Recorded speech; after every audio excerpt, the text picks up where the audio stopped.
नमस्कार विद्यार्थियों, आज हम पढ़ने जा रहे हैं क्लासिफिकेशन ऑफ कोऑर्डिनेटा। मैंने आपको उस दिन बताया था कि कोऑर्डिनेट्स क्या होते हैं। कोऑर्डिनेट्स के बारे में आपको बताया था कि कोऑर्डिनेट्स का मुख्य आधारीय लक्षण होता है रज्जु का पाया जाना, यानी एक पृष्ठ सतह पर डोर्सल सरफेस पर एक स्ट्रिंग लाइक स्ट्रक्चर, एक धागेनुमा स्ट्रक्चर अगर पाई जाती है तो उसे हम कोऑर्डिनेट कहते हैं उस जंतु को। यह बात मैंने आपको बताई थी। उसके अलावा आपको यह भी बताया था कि कोऑर्डिनेट के दो मुख्य लक्षण और होते हैं। एक लक्षण होता है नरम कोड का पाया जाना, दूसरा लक्षण एक और बताया था आपको मिल स्ट्रेस का पाया जाना। अब देखिएगा कोऑर्डिनेट के अंदर ये तीनों लक्षण में से कोई भी लक्षण यदि जीवन की किसी अवस्था में पाया जाता है तो वो प्राणी कोऑर्डिनेट कहलाता है, वो प्राणी कोऑर्डिनेट कहलाता है। अब देखो, आज हम जो पढ़ने जा रहे हैं वो कोऑर्डिनेट्स का वर्गीकरण है, classification of coordinate. Classification of coordinate की यदि हम बात करें तो उसकी यदि हम बात करें तो उसके बारे में आज आपको थोड़ा डिटेल में बता देता हूं कि अपने जो कोऑर्डिनेट्स हैं उनके अंदर कौन कौन सी जंतुओं को रखा गया है और उनकी क्या क्या विशेषताएं हैं, उसके आधार पर हमने इनका जिक्र करेंगे आज। तो सबसे पहले हम बात करते हैं कि फाइलम कोऑर्डिनेटा। कोऑर्डिनेटा का अर्थ है जिनमें रज्जु पाया जाता है, पृष्ठ सतह पर रज्जु उपस्थित होता है, उन्हें हम कोऑर्डिनेटा कहते हैं। अब देखिएगा, कोऑर्डिनेट्स जो जंतु हैं उनको हम दो ग्रुप में बांटते हैं, ग्रुप ए और ग्रुप बी।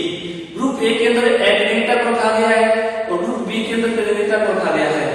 एग्रेनेटा की अगर हम बात करें तो एका का अर्थ है एब्सेंट, क्रेनिया का अर्थ होता है सिर और एटा का अर्थ होता है धारण करना। एक्रेनिया भी बोलते हैं और एक्रेनिया भी बोलते हैं, एक बात है, परंतु यहाँ पे एक्रेनिया का इसका अर्थ होता है एक का मतलब एब्सेंट, क्रेनिया का अर्थ है सिर। वे जंतु जिनके अंदर सिर नहीं पाया जाता है, सिर या कपाल कह सकते हैं, अपने कपाल नहीं पाया जाता है, उन जंतुओं को हम एक्रेनिया कहते हैं। अब देखिए, इन्हें प्रोटोकोऑर्डिनेट्स भी कहा जाता है। अब प्रोटोकोऑर्डिनेट क्यों कहा जाता है? प्रोटोकोऑर्डिनेट कहने का कारण क्या है? प्रोटोकार्ड होता है फर्स्ट, प्रोटोकार्ड होता है प्रथम, कोल्ड कार्ड होता है रज्जु, एटा कार्ड होता है धारण करना या पाया जाना। तो वे जंतु, वे कोऑर्डिनेट जंतु जिनमें सबसे पहले रज्जु के लक्षण देखे गए थे या रज्जु की उपस्थिति देखी गई थी, उन जंतुओं को हम प्रोटोकोऑर्डिनेट कहते हैं। यानी प्रोटो का मतलब प्रथम, कोल्ड का मतलब रज्जु, एटा का मतलब कोऑर्डिनेट्स के अंदर पहले जंतु जिनके अंदर रज्जु पहली बार देखी गई थी, इसको प्रोटोकोऑर्डिनेट कहा जाता है। अब लोअर कोऑर्डिनेट क्यों कहा गया? क्योंकि देखिए, हमने पढ़ा था कि पहले नॉन कोऑर्डिनेट आए, नॉन कोऑर्डिनेट के बाद में हेमी कोऑर्डिनेट आते हैं, हेमी कोऑर्डिनेट के बाद में आते हैं कोऑर्डिनेट। अब कोऑर्डिनेट के अंदर भी सबसे आदिम प्रकार के, सबसे प्रिमिटिव प्रकार के, इन सबसे कम विकसित कोऑर्डिनेट्स होते हैं। शरीर संरचना के आधार पर शरीर को लोअर नॉन कोऑर्डिनेट कहा गया है। अब देखिएगा, इनको मैंने बताया कि एक्रेनिया बोल सकते हैं, कुछ किताबों में एक्रेनिया लिखा हो, एक बात होती है। अब आगे जो कोऑर्डिनेट है उसका सेकंड ग्रुप कौन सा होता है? पेरेनेटा। अब पेरेनेटा की बात करें तो एक्रेनिया के जस्ट विपरीत पेरेनेटा होता है। अब क्रेनिया का होता है कपाल या सिर, एटा का होता है धारण करना है, पाया जाना की बात है, पाया जाना। अब वे जंतु जिनके अंदर सिर या कपाल पाया जाता है उन्हें हम क्रेनिया में रखते हैं या क्रेनिया में रखा जाता है। और इनको यू कोऑर्डिनेट कहते हैं। अब इनको हमने प्रोटोकोऑर्डिनेट कहा था क्योंकि ये सबसे आदिम प्रकार के कोऑर्डिनेट है और ये विकसित प्रकार के कोऑर्डिनेट है, जिनको यू कोऑर्डिनेट कहा जाता है। यानी यू कोऑर्डिनेट प्रोटोकोऑर्डिनेट की तुलना में अधिक विकसित होते हैं और इसीलिए इनको हायर कोऑर्डिनेट भी कहा जाता है। शरीर के कोऑर्डिनेट, क्योंकि इनके अंदर शरीर संरचना होती है उनकी तुलना में अधिक विकसित होती है। अब देखिएगा, हम बात करें ग्रुप ए की। अब ग्रुप ए को हमने डिफाइन कर दिया है कि जिनके अंदर सिर या कपाल नहीं पाया जाता और सबसे आदिम प्रकार के या कम विकसित प्रकार के या शरीर संरचना के आधार पर कम विकसित प्रकार के कोऑर्डिनेट्स होते हैं। इनको तीन सब फाइलों में बांटा गया है। सबसे पहला सब फाइलम है हेमी कोऑर्डिनेट, दूसरा सब फाइलम है यूरो कोऑर्डिनेट और तीसरा सब फाइलम है सेफेलो कोऑर्डिनेटा। हेमी का होता है अर्ध कोड यानी रज्जु, एटा का होता है धारण करना। अब देखिए स्टूडेंट्स, हेमी कोऑर्डिनेट जो जंतु होते हैं इनको कुछ बुक्स के अंदर अलग फाइलम के नाम पे बताया गया कि हमने नॉन कोऑर्डिनेट पढ़े, फर्स्ट ईयर में नॉन कोऑर्डिनेट के बाद में हम कहते हैं कि हेमिकोऑर्डिनेट आते हैं, हेमिकोऑर्डिनेट के बाद में कोऑर्डिनेट आते हैं, परंतु यहाँ क्लासिफिकेशन में क्या कर दिया गया है, इसको कोऑर्डिनेट का एक पार्ट मानकर यहाँ कर दिया गया है। तो देखिएगा हेमिकोऑर्डिनेट का अर्थ है अर्धरज्जु धारण करने वाले कोऑर्डिनेट्स या प्राणी। अब इनके अंदर क्या होता है, शरीर जो होता है वो शरीर जो है वो सिर यानी हेड, कॉलर, प्रोबोसिस और ट्रंक में बंटा होता है। तो प्रोबोसिस या जिसको हमें सूंड-लाइक स्ट्रक्चर होती है, इसके अंदर रज्जुनुमा संरचना पाई जाती है, इसलिए इन जंतुओं को हम हेमिकोऑर्डिनेट कहते हैं। हेमिकोऑर्डिनेट यानी अर्धरज्जु धारण करने वाले, पूरे शरीर के अंदर रज्जुनुमा संरचना नहीं पाई जाती है, बल्कि शरीर के अग्र सिरे पर एक प्रोबोसिस नामक संरचना होती है, उसके अंदर ही केवल रज्जु पाई जाती है, इसलिए जंतुओं को हम क्या कहते हैं, हेमिकोऑर्डिनेट कहते हैं। अब देखिएगा सेकंड जो है फाइलम, सब फाइलम, एक्टिविटा का सेकंड सब फाइलम है यूरो। यूरो यानी पूंछ, कोर्ड यानी रज्जु, और एटा का धारण करना या पाया जाना। अब देखिएगा इसका दूसरा नाम क्यूनिकेट्स भी है। क्यों कहते हैं मैं अभी आपको बताऊंगा। यूरोकोर्डेट, यूरो का मतलब पूंछ, रज्जु मतलब कोर्ड का मतलब रज्जु, एटा का मतलब धारण करना। इन जंतुओं के अंदर केवल क्या होता है, मैंने बताया था आपको कोर्डेट का मुख्य लक्षण है रज्जु का पाया जाना, और रज्जु यदि जीव की किसी भी अवस्था में कोई जंतु में अगर पाई जाती है, चाहे वो भ्रूण अवस्था हो, चाहे लार्वा अवस्था हो, चाहे वो वयस्क अवस्था हो, यदि उनमें पाई जाती है तो वो जंतु कोर्डेट कहलाता है। अब देखिए उसका सबसे अच्छा उदाहरण जीव की किसी भी अवस्था में अगर पाई जाए तो कोर्डेट है, उसका सबसे अच्छा उदाहरण यूरोकोर्डेट है। जैसे कि इन जंतुओं की केवल भ्रूण की या लार्वा, टेडपोल लार्वा पाया जाता है, इनके अंदर टेडपोल लार्वा होता है, टेडपोल लार्वा की पूंछ में केवल रज्जु पाई जाती है, इसलिए जंतु को यूरोकोर्डेट कहा जाता है। अब देखिए क्यूनिकेट्स क्यों कहा गया है, क्यूनिकेट्स इसलिए कहा गया है कि अंदर एक क्यूनिशिन नामक रसायन पाया जाता है, जो किसके बाह्य कवच में मौजूद होता है। बाह्य कवच जो है वो क्यूनिशिन नामक केमिकल या रसायन का बना होता है, इसलिए उसको क्यूनिकेट्स कहते हैं, दूसरा नाम इसलिए कहा जाता है। अब देखिएगा तीसरा सब फाइलम है सेफेलोकोर्डेट। सेफेलोन का अर्थ होता है सिर, कोर्ड का मतलब रज्जु, एटा का अर्थ है धारण करना, यानी वे जंतु जिनके अंदर सिर से लेकर के पूंछ तक पूरी दूरी के अंदर, यानी सिर से लेकर पूंछ तक या अगर सिरे से पर सिरे तक रज्जु पाई जाती है, उनको सेफेलोकोर्डेट कहते हैं। अब देखिएगा इस सब फाइलम हेमिकोऑर्डिनेट को आगे दो क्लास में बांटा गया है, एंटेरोमिस्टा और टेरोब्रैकिया। एंटेरोमिस्टा का मतलब ये होता है जो अंत से श्वसन होता है, उनको एंटेरोमिस्टा कहते हैं। इसका सबसे अच्छा उदाहरण है गैलोगोसिस और साइटोगोसिस। दूसरी जो क्लास है टेरोब्रैकिया, टेरो का अर्थ है फर या फिदर्स, ब्रैकिया का अर्थ है क्लोम या गिल्स। तो जिनके फिदर्स जिनके क्लोम या गिल्स फिदर की तरह दिखाई देते हैं, उनको टेरोब्रैकिया में कहा गया है। और इसका सबसे अच्छा उदाहरण है सेफेलोमिस्टस और रैबिडोप्टेरा। अब देखिएगा यूरोकोर्डेट जो जंतु है, यानी सब फाइलम यूरोकोर्डेटा की तीन क्लास है, एसिडेशिया, थैलेसिया और लार्वेशिया। अब एसिडेशिया का एग्जांपल है एडवांस में सबसे ज्यादा पढ़ा जाता है, जिसको पूरा डिटेल में पढ़ेंगे। इसका दूसरा उदाहरण है साइना। थैलेसिया का एग्जांपल है साल्वा और दूसरा उदाहरण है डोलियम। और लार्वेशिया का सबसे अच्छा उदाहरण सबसे ज्यादा पढ़ा जाने वाला है वो वेगोप्लुरा। यानी लार्वेशिया में कुछ ही विशेष जंतु मौजूद होते हैं जो कि इसमें मौजूद रहते हैं, पाया जाता है। इसमें सबसे ज्यादा पढ़ा जाने वाला जंतु है वेगोप्लुरा। अब देखिएगा हम बात करते हैं सब फाइलम सेफेलोकोर्डेट। अब सेफेलोकोर्डेट जो होते हैं, अब सेफेलोकोर्डेट जो जंतु होते हैं, इसका सिर्फ एक ही इसके अंदर क्लास पाई जाती है, और वो क्लास है लेप्टोकोर्डी। केवल एकमात्र क्लास है इसके अंदर लेप्टोकोर्डी। लेप्टोकोर्डी सेफेलोकोर्डेटा, जिसके अंदर मैंने बताया था कि जो रज्जु है वो सिर से लेकर पूंछ तक पाया जाता है, उसकी एकमात्र क्लास है लेप्टोकोर्डी। और इसका सबसे अच्छा उदाहरण है ब्रैकियोस्टोमा। ब्रैकियोस्टोमा और जिसको हम एम्फिओक्सिस भी कहते हैं, एम्फिओक्सिस भी कहते हैं, जिसको अपने डिटेल में आगे पढ़ेंगे। यानी सब फाइलम सेफेलोकोर्डेट जिसके अंदर सिर से लेकर पूंछ तक क्या पाई जाती है, रज्जु पाई जाती है, इसकी मात्र एक क्लास है लेप्टोकोर्डी। और लेप्टोकोर्डी का एग्जांपल है ब्रैकियोस्टोमा या स्टोमा या एम्फिओक्सिस, जिसको अपने आगे डिटेल में पढ़ेंगे। तो इस प्रकार हम देख सकते हैं कि ग्रुप ए एक्टिविटा के अंदर तीन सब फाइलम थे, सब फाइलम ए, सब फाइलम बी और सब फाइलम सी। ए के अंदर हेमिकोऑर्डिनेट को रखा गया, जिनके अंदर केवल अग्र सिरे पर रज्जु पाई जाती है।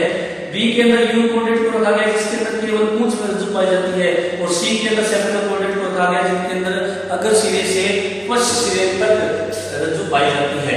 अब देखिएगा हम आगे चलते हैं कि जो ग्रुप बी है, ग्रुप सेकंड है क्रेनिटा, उस क्रेनिटा के अंदर मैंने बताया था कपाल एसिड पाया जाता है। अब देखिएगा स्टूडेंट साहब कि इसके अंदर केवल एक सब फाइलम को रखा गया वर्टिब्रेटा। अब वर्टिब्रेटा क्या है हमने डिस्कस किया था, वर्टी का होता है वर्टिब्रिकोलम, वर्टिब्रिकोलम एटा का मतलब पाया जाता। अब देखिए स्टूडेंट्स, मैंने कल आपको एक बात बताई थी, इस कोर्डेट्स होते हैं उनकी डोर्सल सरफेस पर एक धागेनुमा संरचना, एक रज्जुनुमा संरचना पाई जाती है, इनको कोर्डेट कहा जाता है। अब मैंने उस दिन आपको एक बात कही थी कि कुछ कोर्डेट्स के अंदर वर्टिब्रेट्स को लिखा गया है, यानी यूं कह सकते हैं कि सभी कोर्डेट वर्टिब्रेट नहीं है परंतु सभी वर्टिब्रेट कोर्डेट है। अब वर्टिब्रेट क्या है वो मैं बताने जा रहा हूं आपको कि कोर्डेट के अंदर तो केवल रज्जु वाले प्राणियों को रखा गया है जो आदिम प्रकार के होते हैं, जो विकसित होते हैं, जबकि वर्टिब्रेट जो प्राणी होते हैं वो इनकी तुलना में अधिक विकसित होते हैं। इसका कारण क्या है, क्योंकि जो वर्टिब्रेट्स होते हैं उनके अंदर क्या होता है, भ्रूणीय अवस्था के दौरान जो रज्जुनुमा संरचना होती है वो रीढ़ की हड्डी यानी वर्टिब्रल कॉलम में चेंज हो जाती है, इसलिए जिन जंतुओं में वर्टिब्रल कॉलम पाई जाती है उनको हम वर्टिब्रेट्स कहते हैं, या कशेरुकी हम कह सकते हैं, कशेरुकी हिंदी में अगर बोले तो। कशेरुकी का मतलब जिनमें कशेरुकी पाई जाती है, रीढ़ की हड्डी पाई जाती है, रीढ़ की हड्डी पाई जाती है। अब देखिएगा कि कशेरुकी यानी वर्टिब्रेट्स चलो या जो कह सकते हैं किसी में वर्टिब्रल कॉलम में रीढ़ की हड्डी पाई जाती है उनको वर्टिब्रेट कहते हैं। अब देखिएगा स्टूडेंट्स, हम ये बता दें कि देख रहे हैं कि सब फाइलम फोर्थ जो है इन सब फाइलम की तुलना में अधिक विकसित है, क्योंकि इनके अंदर केवल रज्जु पाई जाती है जो जीवन की किसी भी अवस्था में हो सकती है और शरीर में कहीं पर भी हो सकती है, परंतु वर्टिब्रेट्स होते हैं उनके अंदर रज्जु जो है वो वर्टिब्रल कॉलम में रीढ़ की हड्डी में चेंज हो चुकी होती है, रीढ़ की हड्डी पाई जाती है जो कि पृष्ठ सतह पर पाई जाती है, और रीढ़ की हड्डी का काम हमें पता ही है, जो शरीर को एक निश्चित आकार आकृति प्रदान करती है, शरीर को निश्चित सहारा प्रदान करती है, उनको हम वर्टिब्रेट्स कहते हैं, या वर्टिब्रल कॉलम का काम मैंने आपको बता दिया, शरीर को सहारा प्रदान करना। अब देखिएगा स्टूडेंट्स आगे कि वर्टिब्रेटा को दो डिवीजन में बांटा गया, डिवीजन ए में था और डिवीजन बी है या सेकंड है ग्रेनोस्टोमेटा। ए का मतलब होता है अनुपस्थित, ए का अर्थ क्या होता है अनुपस्थित, गनेथा का अर्थ होता है जबड़ा, जा। अब वे जंतु जिनके अंदर जबड़ा अनुपस्थित होता है, जबड़ा नहीं पाया जाता है, उन जंतुओं को हम एग्नेथा में रखते हैं, और जिनके अंदर ग्रेनोस्टोमेटा का क्या अर्थ होता है, गनेथा का अर्थ होता है मुख या फिर जबड़ा, स्टोमा का अर्थ होता है मुख, एटा का मतलब है धारण करना। अब देखिए वे जंतु जिनके मुख में जबड़ा पाया जाता है या विकसित प्रकार का जबड़ा होता है उन जंतुओं को हम ग्रेनोस्टोमेटा कहते हैं, यानी इनके मुख में जबड़ा नहीं पाया जाता है, इनके मुख में जबड़ा पाया जाता है, इसलिए इनको एग्नेथा में रखा गया, इनको ग्रेनोस्टोमेटा में रखा गया। अब देखिएगा एग्नेथा को दो क्लासेस में रखा गया है, ओस्ट्रेकोडर्मी और साइक्लोस्टोमेटा। अब देखिएगा ओस्ट्रेकोडर्मी जो है उसका एक मतलब एग्जांपल है सिम्पेलिपस, ये इनके विलुप्त हो चुके हैं प्राय ये, और दूसरे है साइक्लोस्टोमेटा। और साइक्लोस्टोमेटा का क्या होता है, साइक्लो का होता है चक्रीय, स्टोमा का होता है मुख और एटा का होता है धारण। वे जंतु जिनके अंदर मुख जो होता है वो राउंड शेप या चक्री के आकार का या चुस्सक की तरह गोलाकार होता है, उन जंतुओं को साइक्लोस्टोमेटा कहते हैं। अब साइक्लोस्टोमेटा होते हैं उसका सबसे अच्छा उदाहरण मिक्सिंग ऑफ पेट्रोमाइजरा, जिनको हम आगे डिटेल में पढ़ेंगे, और ये मिक्सिंग ऑफ पेट्रोमाइजरा हम बता देते हैं कि आपको समुद्री जो दूसरी जंतु मछलियां होती हैं पाए जाते हैं। अब देखिएगा सुपर क्लास इसके डिवीजन एग्नेथा के अंदर केवल दो ही क्लासेस हैं, ओस्ट्रेकोडर्मी और साइक्लोस्टोमेटा। अब बात करते हैं हम डिवीजन सेकंड ग्रेनोस्टोमेटा। ग्रेनोस्टोमेटा के अंदर दो सुपर क्लास है, पिसेस और टेट्रापोडा। अब पिसेस और टेट्रापोडा की हम बात करें तो पिसेस का होता है मछलियां, फिशेस का क्या होता है मछलियां। अब देखिए मछलियां जो होती हैं, मछलियों की यदि हम बात करें तो थोड़ा डिटेल में अपने आगे देखेंगे लक्षण क्या क्या होते हैं, परंतु अपने जनरल जो है लक्षण आपने आज तक पढ़े हैं मछलियों के, तो उस हिसाब से आप उनको अच्छे से पहचान सकते हो। तो पीसेस जो सुपर क्लास है उसको 3 क्लासेस में बांटा गया है, प्लेकोड्रमी, कॉन्ड्रिक्टिस, ओस्ट्रिक्टिस। प्लेकोड्रमी, कॉन्ड्रिक्टिस और ओस्ट्रिक्टिस।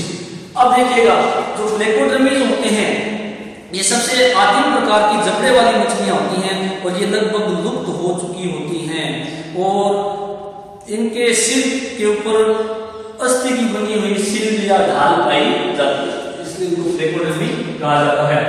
अब प्लेकोड्रमी जो है ये लगभग लुप्त हो चुकी है, आदिम प्रकार की मछलियां होती हैं, इसलिए इनको इसका एग्जांपल जो है डायनिथिस। एग्जांपल कौन सा इसका? डायनिथिस, इसका प्लेकोड्रमी का। अब बात करते हैं हम फिशेस जो सुपर क्लास है उसकी सेकंड क्लास है कॉन्ड्रिक्टिस। अब कॉन्ड्रिक्टिस की बात करें, कॉन्ड्रिक्टिस का होता है उपास्थि, इक्तिस का होता है मछलियां।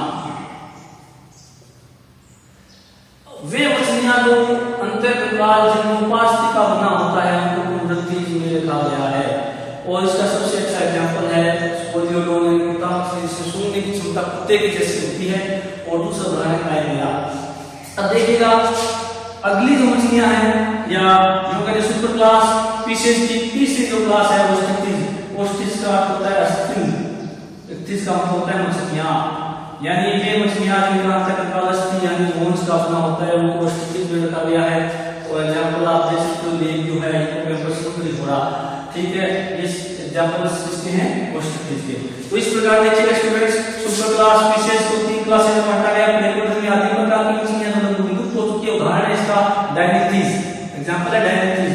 और दूसरी क्लास है कॉन्ड्रिक्टिस, उपास्थि मछलियां जिनका अंतःकंकाल उपास्थि का बना होता है, एग्जांपल है स्पोलियोडोन और पाइमेरा। फिशेस की तीसरी क्लास है ओस्ट्रिक्टिस, उपास्थि अस्थि मछलियां जिनका अंतःकंकाल अस्थि का बना होता है, एग्जांपल है लेगियो और हिप्पोकैम्पस।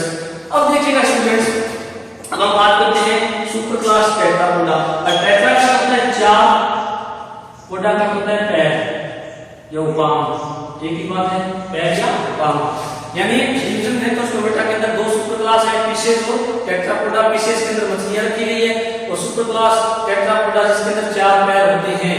अब जो 4 पैर वाले जंतु हैं इनकी यदि हम बात करें तो इसके 4 क्लासेस हैं, एम्फीबिया यानी उभयचर, रेप्टाइल्स हैं जो रैंक करके चलते हैं, एविस पक्षी, मैमेलिया स्तनधारी। अब देखिएगा एम्फीबिया उभयचर के अंदर आपने दोनों जगह रहते हैं, उनको एम्फीबियंस कहते हैं। रेप्टाइल्स जो रैंक करके चलते हैं जिनकी पूंछ पाई जाती है और पांव उपस्थित भी हो सकते हैं, नहीं भी हो सकते हैं, जैसे उपस्थित का उदाहरण सांप। एविस पक्षी जिसके अंदर सारी हड्डियां खोखली होती हैं, अंदर जो पांव है वो पक्षियों के रूपांतरित हो जाती हैं और मैमेलिया स्तनधारी इसलिए स्तन ग्रंथियां पाई जाती है।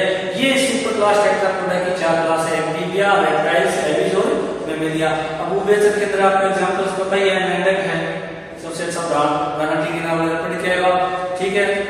रेप्टाइल्स के अंदर स्नेक्स हैं, उसके अलावा लिजार्ड्स हैं, सारी इसके अंदर आती है। एविस जो पक्षी होते हैं इनके अंदर हमारे जितने पक्षी हैं जैसे पिजन है, चील है, मोर है, सारे इसके अंदर आते हैं। स्तनधारी जिनके अंदर स्तन ग्रंथियां पाई जाती हैं, स्तन ग्रंथियां पाई जाने वाले जंतु मनुष्य सबसे अच्छा उदाहरण है और इनका अपने आगे क्लासिफिकेशन डिटेल में देखेंगे। अब देखिएगा मैं लास्ट में बोल रहा हूँ, देखिए ग्रुप एनाम्नियोटा या लोअर वर्टिब्रेट्स और ग्रुप एम्नियोटा, एनाम्नियोटा और एम्नियोटा या हायर वर्टिब्रेट, ये नाम लिखे हुए।